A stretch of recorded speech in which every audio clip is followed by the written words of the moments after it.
Hearsay o chismis ang turing ng Malacanang sa tinaguriang Cabral Files na inilabas si Batangas 1st District Representative Leandro Leviste. Ay kay Leviste, nakalista raw sa files ang distribusyon ng pondo para sa mga proyekto sa iba't ibang distrito. May unang balita si Tina Panganiban Perez. Inilabas na ni Batangas 1st District Representative Leandro Leviste ang mga file na ibinigay raw sa kanya ni yumaong DPWH Undersecretary Maria Catalina Cabral. Sa isang Facebook post, sinabi ni Leviste na nakuha raw niya ang files matapos makipagpulong kay Cabral noong June 11, ilang araw bago siya formal na manungkulan bilang kongresista noong June 30. At noong August 11, matapos sumulat kay nooy DPWH Secretary Manuel Bonoan. Kasama sa files na in-upload ni Leviste ang mga binigay raw sa kanya ni Cabral para ipaliwanag ang high-level budget allocation formula ni Cabral. Nakasaad niya rito ang formula na susundin para sa alokasyon sa bawat rehiyon at bawat distrito para masigurong mailalaan ang pera sa mga proyektong makakapag-ambag ng malaki sa kaunlaran at mapapakinabangan ng marami.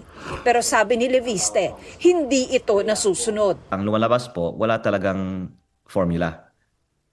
Dahil tingnan natin, may mga malalaking distrito na malaking land area, malaking population, pero mas maliit ang budget kaysa sa ibang mga maliliit na distrito na mas maliit ang population at land area.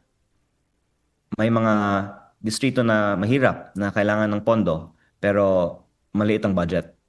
Pero ang isang napansin ko at paumanhin po na medyo direct ang sasabihin ko, yung mga distrito na may maraming kontraktor, yun po ay mas mataas ang kanilang mga allocable budgets.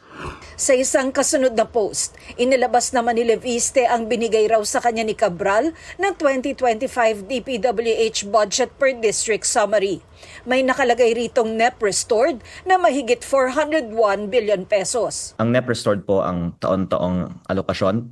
Kaya po, narinig ko nga din mula sa DPWH mismo, ang terminology NEP restored sa aming mga meetings kasi yun yung restored budget taon-taon. At dinagdagan po ng 30M kada distrito sa 2025. Ito, para sa allocable na yun, ang district congressman ang pwedeng mag-allocate ng budget. At yan po ay nasa halaga ng 401 billion pesos sa 2025. Sa dalawang listahan, magkakapareho ang lumabas na top 5 legislative districts pagdating sa allocables para sa 2025. Pero idiniin din ni Leviste na posibleng hindi ang mga kongresista ang proponent para sa buong halaga para sa kanilang distrito. Meron din anya kasing outside allocable na alokasyon daw ng iba't ibang proponents. Kaya anya umabot sa mahigit 1 trillion pesos ang kabuuang pondo ng DPWH sa 2025 budget. Ang outside allocable na ang pinalalabas ay ang DPWH ang nagde-decide ng alokasyon ay actually binubuo ng mga proyekto na ang proponent ay mga tao sa labas ng DPWH. Kabilang po doon mga cabinet secretary, undersecretary at mga pribadong individual. Nang hinga ng reaksyon ng Malacanang, sinabi ni Palace Officer Undersecretary Claire Castro na magre-react lang ang palasyo sa mga dokumentong na-authenticate o napatunayan ng totoo ng DPWH. Sa isa pang hiwalay na post, inilabas naman ni Leviste ang listahan ng 2025 DPWH budget kung saan nakalista ang mga allocable, outside allocable, DPWH initiated at Congress initiated. Nilinaw ni Leviste na ito ay galing sa ibang source mula sa DPWH.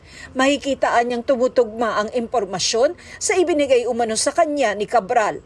Pero hindi raw lahat ng nakalista ay pangalan ng tao. Mga codes o mga terms like leadership. Kaya yung binanggit na din ni dating Secretary Manny Bonoan sa isang Senate hearing na leadership fund ay tila nandoon po sa outside allocable. Naibigay na raw ni Leviste sa ICI at Ombudsman ang files. Humingi siya ng paumanhin sa nasa mga listahan, pero pinatotohanan niya ang mga ito. Tinataya ko ang buhay ko na iko-kumpirma na authentic ang mga files na ito. Dahil hindi naman po lang ako ang may kopya ng mga files na ito.